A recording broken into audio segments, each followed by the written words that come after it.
And since the commissioner position is Talk about tariffs on Canada and Mexico, 25%. That's coming on Saturday? It's coming on the 1st, Saturday. But no oil tariff, no oil tariffs.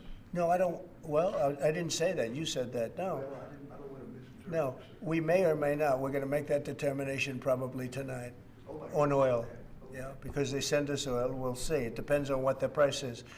If the oil is properly priced, if they treat us properly, which they don't. Look, Mexico and Canada have never been good to us on trade. They've treated us very unfairly on trade. And we will be able to make that up very quickly because we don't need the products that they have. We have all the oil you need. We have all the trees you need, meaning the lumber. We have more than almost anybody in those two categories. In oil, we have more than anybody, and we don't need anybody's trees. We have to free up some of the tree areas that we have. We have great lumber in this country. We have to free them up environmentally, which I can do very quickly. But we don't need what they have. And for us to be subsidizing Canada to the tune of $175 billion a year and subsidizing Mexico to the tune of $250 billion, $300 billion a year, and Mexico is a method of China sending in its product. And with China, I'm also thinking about something because they're sending fentanyl into our country, and because of that, they're causing us hundreds of thousands of deaths. So China is going to end up paying a tariff also for that, and we're in the process of doing that. We'll make that determination what it's going to be, but China has to stop sending fentanyl into our country and killing our people. We'll be announcing the tariffs on Canada and Mexico for a number of reasons.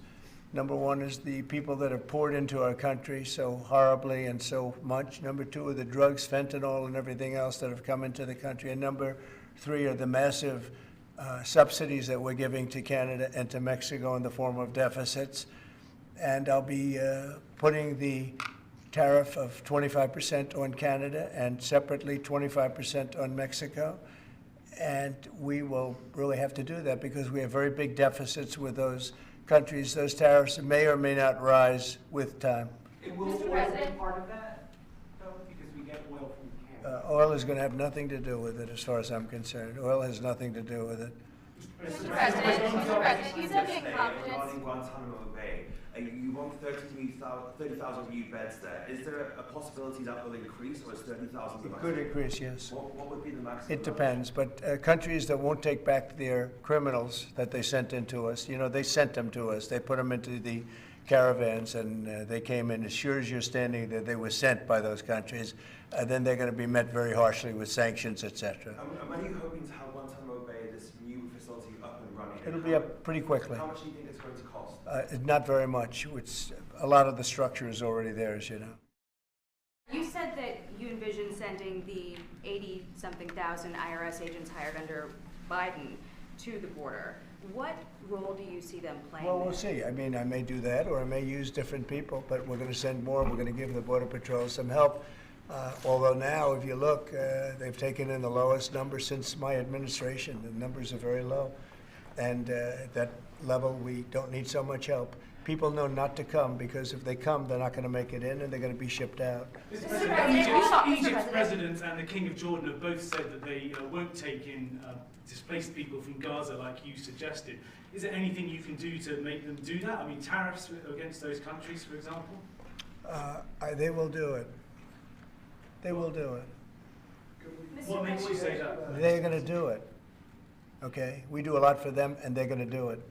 Mr. President, you've offered over 2 million federal workers the option to resign immediately. Right. There are 50,000 FAA employees. Does this tragedy give you reason to reconsider that option of resignations because of concerns about staffing issues on airline safety? If people aren't coming to work, if they're not going to come into the office and report as per the date that you know what it is, everybody knows what the date is, it's been very well documented, then they're going to be terminated. So you're not concerned though that if many people take that offer, there could be shortages that could lead to safety issues? Then they'll be replaced with very competent people. We have a lot of competent people in this country. Do you believe that there are 5 votes on the Supreme Court that would uphold your position? On what? 5 votes on the Supreme Court. What position? Birthright citizenship. I think so, yeah. Look, birthright citizenship was, if you look back when this was passed and made, that was meant for the children of slaves. This was not meant for the whole world to come in and pile into the United States of America, everybody coming in and totally unqualified people with perhaps unqualified children. This wasn't meant for that. This was meant, when it was originally done, for the children of slaves. And that was a very good and noble thing to do, and I'm in favor of that 100%. But it wasn't meant for the entire world to occupy the United States. So you don't see it requiring a constitutional amendment that would be... I just think that we'll end up winning that court in the Supreme Court. I think we're going to win that case, and I look forward to winning it. This has been going on. We're at that level. We're the only country in the world that does this.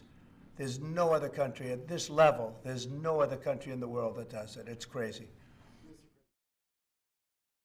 Israeli media has reported that conversations between Netanyahu's government and the White House have signaled that the U.S. may be about to pull its troops out of Syria. Have you made a decision to pull I don't know who said that. I mean, I don't know who said that, but we'll make a determination on that. We're not involved in Syria. Syria is its own mess. They got enough messes over there. They don't need us involved in every one. You said earlier today that you had not spoken to Putin about this. When was the last time that you spoke with him, and has President Xi responded to your ask to help put pressure to end the war in Ukraine? I won't comment on either of them, but we're doing very well with regard to both. There are some reports that Xi might ask of you, in order to give that help, pressure to disavow potential Taiwan independence. Is that something that you would ever do? We never discussed it. Since he's now been appointed deputy. And he's a very capable guy.